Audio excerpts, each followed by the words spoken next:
Kerajaan Sailendra yang pertama, tahun pemerintahnya satu orang memerintah pada tahun 1119 sebelum Masehi sampai dengan 701 Masehi. Beliau bernama Romo Simo Wonokerto. Bergerak menjadi Raja Prabu Parikesit Simoludro. Beliau berumur 1100 tahun. Mungkin kita bertanya, apa ada manusia umurnya sedemikian banyak? Kitab-kitab suci, Injil, Al-Quran juga percaya bahwa ada orang yang umurnya 1100 tahun kurang lebih. Beliau itu adalah orang Islam menyebut Ibrahim, orang Nasrani menyebut Abraham, dari bahasa Jawa kuno yang disebut Brahmana. Beliau adalah raja pertama dinasti Sailendra.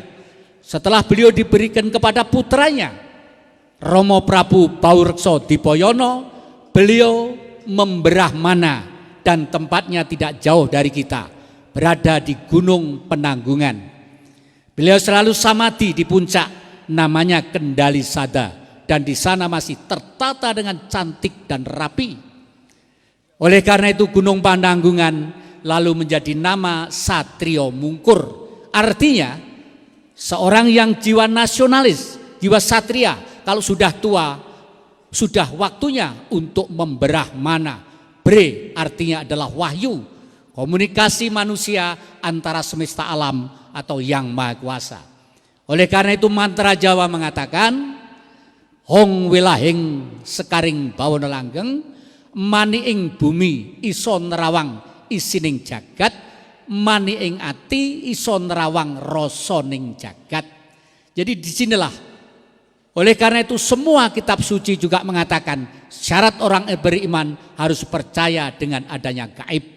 Inilah sebabnya di dalam dekorasi ini kami pasang suatu peninggalan yang namanya Alu dan Lumpang, Lingga dan Yoni. Inilah peradaban pertama kali yang disebarkan oleh beliau keliling dunia termasuk ke Timur Tengah. Oleh karena itu semua juga mengakui bahwa beliaulah bapak-bapak yang menyebarkan agama itu sendiri. Oleh karena itu dengan keyakinan ini tidak ada alasan satupun kita untuk membenci satu dengan yang lainnya. Oleh karena itu Lingga itu adalah ibu, Lingga itu adalah bapak, dan Yoni itu adalah ibu. Ini yang disebar kemana-mana. Kami sudah 2 kali pergi ke Mekah, tapi mohon maaf jangan memanggil haji, karena ke sana itu sebenarnya berat. Di dalam surat An-Anfal, surat ke-8 ayat 35 dikatakan, barang siapa pergi ke Baitullah dan berdoa-doa keliling, tak ubahnya dengan orang bersiul atau bertepuk tangan.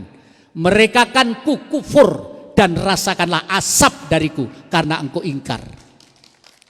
Kenapa ini mesti kami sampaikan? Kesana tidak ada jeleknya, saya pun kesana. Kalau Anda punya duit silahkan untuk kesana, tapi pulang harus lebih baik dan ngerti artinya itu. Ka'bah itu bahasa Arab, artinya kubus, tidak ada kaitannya jelek dan baik, tidak ada kaitannya surga dan neraka. Yang penting adalah yang menempel di dalam Ka'bah yang disebut dengan Hajar Aswad. Kalau orang naik haji, di sana ada seperti kurungan di depan Ka'bah, lalu ada gunung kembar. Itulah gambaran seorang ibu. Di dalam agama Islam, di dalam agama Konghucu, di dalam Tripitaka, di dalam agama Nasrani, semua ibu adalah satu-satunya orang yang patut kita sujuti. Oleh karena itu sebenarnya orang pergi ke Mekah adalah supaya mengerti bahwa ibu kitalah yang menjadi utusan Yang Maha Kuasa untuk melahirkan kita. Ini perlu kita berikan pelan-pelan, bahasanya pelan-pelan.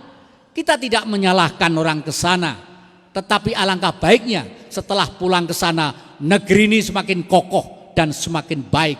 Jangan sampai uangnya yang pergi ke sana sama dengan anggaran belanja negara tapi pulang malah lebih korat-karit dan banyak orang yang korupsi dan lain sebagainya. Berarti ini harus dievaluasi kembali.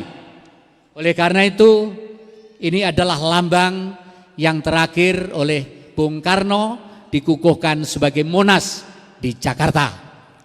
Nah, Monas ini ada lingga, lalu ada segi empat, lumpangnya Yoni ibu, lalu di situ ada jalan empat, Merdeka Utara, Merdeka Timur, Merdeka Selatan, dan Merdeka Barat. Maksudnya, hai negara Pancasila, ada 4 keyakinan pokok yang mereka terhimpun dalam keyakinan agama.